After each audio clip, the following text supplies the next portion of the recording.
What is up, you guys? I hope you are doing well. This is my room. Sorry about my clothes being so messy, and also sorry about my video yesterday. If it bothered some people, because I was having a bad day. I was kind of like having bad energy. I was in my emotions, and like I kind of just like dunked on a bunch of stuff, and I know it like bothers people, but on the bright side, like, you guys make me feel better because you're such great listeners and you listen to me talking about whatever. So anyway, I want to talk about Andrew Tate today. And if you don't know who Andrew Tate is, Andrew Tate, Tate, is very hot in the news right now. Google him, YouTube him. Please take off your ideological lenses and just view this person that is being hot in the news for what he is and what he's saying. And so I'm gonna take off my shoes. So this guy, Andrew Tate, is being very hot and popular in the news. And everyone is talking about him. People either love him or they hate him, which means it's usually a sign that he's controversial. And he even got banned from a few countries. And he's living in Romania right now because that's like apparently the only country he's not, the only like country that he feels comfortable being in where he's not banned.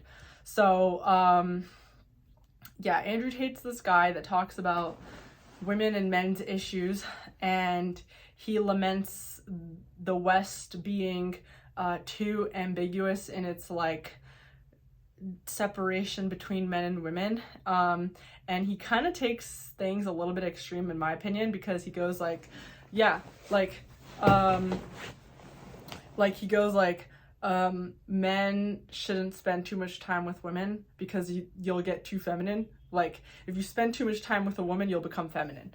Like, what? That's like MGTOW, you know, like, and actually it doesn't even make sense, because actually what happens is when men spend more time with women, with very, you know, when there's like the masculine feminine energy spending time together, usually actually what happens is if they get along, it actually builds on each other and it makes each other stronger. So if and this is definitely something that I've experienced in my life, when I'm with a very masculine man, or a man that I get along with, like, I feel more feminine. I feel more like a girl, and it doesn't make me more masculine just because I'm with a man that's very masculine. So maybe I'm misunderstanding what he's saying, but like, that's one example of something that's like, okay, so what are you talking about there? And I've heard people say it, like, I grew up in a very religious community.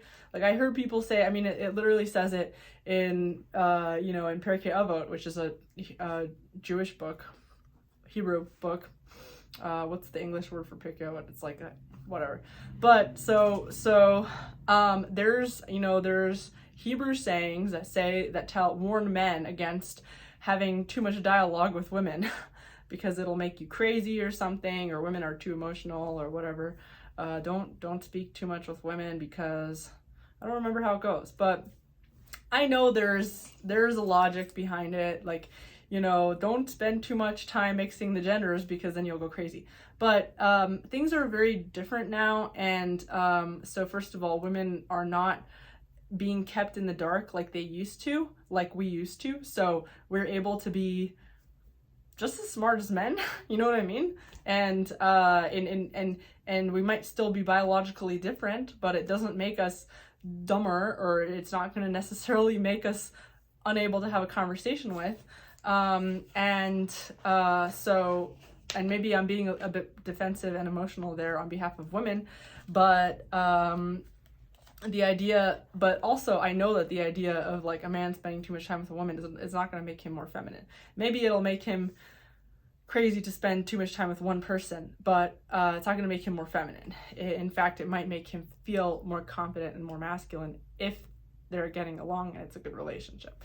If they're not getting along and it's not a good relationship, you might actually lose your masculinity, which is maybe an experience that Andrew Tate had. Maybe he was in a relationship where the woman was like berating him, making him feel bad, and it was not a good relationship that he was in, and he actually felt more feminine and less, he was losing his masculine energy because he was with the wrong type of woman. That doesn't make all relationships resemble Andrew Tate's experience. It just makes it like that. So That's a feeling that I get. I feel like a lot of times people will have their personal experiences about men and women and then project them onto like the rest of the world. This is how it is. And I do that too a lot of times. Like, yeah, I had a bad experience with so-and-so. All so-and-sos suck. And it's like, well, maybe it's not the case. You know, I shit talk lefties all the time. You know, I had a bad experience with lefties because they didn't like places I worked at and they made my life miserable, so then I'm always shit talking lefties. That's because of my personal experience. It doesn't make all lefties suck. So, I'm just using that as an example. But, so yeah. But there are some things that Andrew Tate says that make sense. Like, for example, he says, you know, he tells women, and this is something that people definitely, you know, got really mad at, that he said. First of all, I don't know if I mentioned this in this video yet, but like, have you noticed his glasses? Like, he wears glasses indoors, like sunglasses indoors. It's kind of weird. But anyway, so there's something he said basically that if women don't want to get raped, they should try and like prevent rape from happening. They should take more accountability. And he got in trouble for saying that because he got in trouble for victim shaming. Don't get raped because it's your fault. So he explained it, and I actually truly agree with his explanation. The explanation he gave was he doesn't think it's your fault if you are getting raped as a woman. He doesn't think that if you get raped it's your fault, but he thinks that women should take more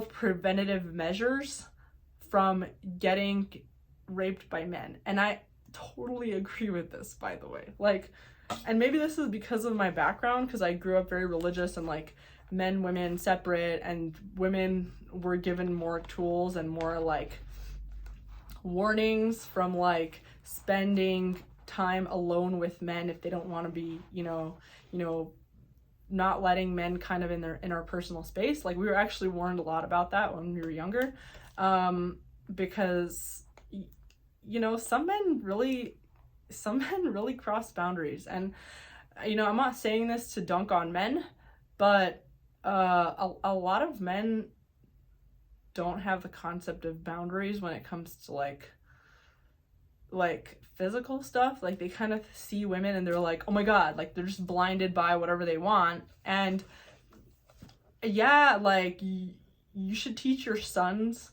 to respect women. Teach your son, but like there's so many people out there and so much of all different kinds of people out there. And one thing that was striking for me when I left the religious community was seeing how easygoing women were with like dudes. And you know, I kind of like spent a few years kind of in the secular dating scene, and what I gathered is that I do think it's our responsibility as women.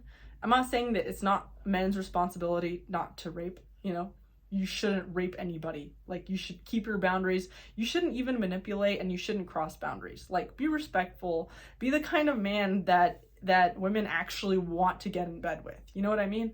So, like, I'm not taking the blame off of men, and in fact, you know, like, I have a lot of opinions about that when it comes to men.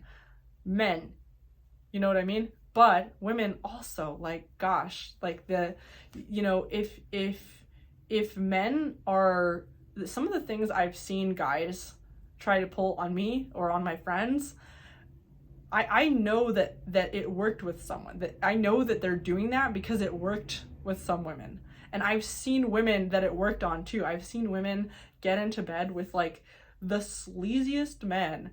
The men with like the least promising outcome. Like, it's just, you know, men pull shit because they can, because they think they can, because women are allowing it. Like, you know, I think like it is really on us as women to not treat sex the way that men do. Like, it is on us to be more protective, because we have to be. Biologically, we have to be more protective, because if anything goes wrong, we're on the hook more than men are. Men biologically aren't incentivized to be as protective of their body.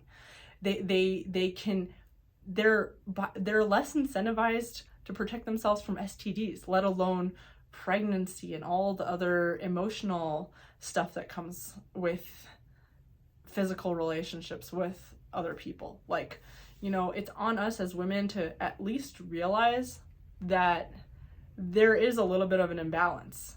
It's biological. There's a biological imbalance going on where we're gonna get targeted more for that kind of thing, and we're gonna have a harder time if we don't protect ourselves. So the explanation, I don't remember, I actually didn't watch the first thing that Andrew Tate said, like the video where he said that women are responsible for their own rape, but I did watch the explanation where he said, where he gave this whole explanation where he like told women to protect themselves and all that. I agree with that.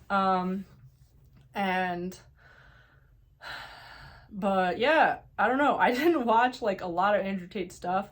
I think he looks a little bit goofy. He you know, he's definitely different, and he sticks out, he stands out, and that's why he's so famous. But I think more importantly, there's a huge war happening between the genders. There's like the men war and the women war, and I think like because of the internet, and like people are kind of like like because of the internet, it's becoming like two different ideologies almost, where like they're just becoming farther and farther apart, and the men's right people and the women's rights people. And I think it would be really nice if there were more people that kind of tried to bring it all together, and we're a little bit more optimistic about male-female relationships. But I think when there's so much chaos happening in the world and like people just feeling pessimistic, obviously they're gonna look to the people that are like saying their thoughts out loud, which is the Andrew Tates of the world, or like, I don't know who the feminist version of Andrew Tate is. Shoe on Head is trying to be, but that's a very sarcastic joke. But anyway, I don't know if that was a good enough commentary on Andrew Tate, but hope you enjoyed it in some way, and see you guys in the next video diary, whatever this is called.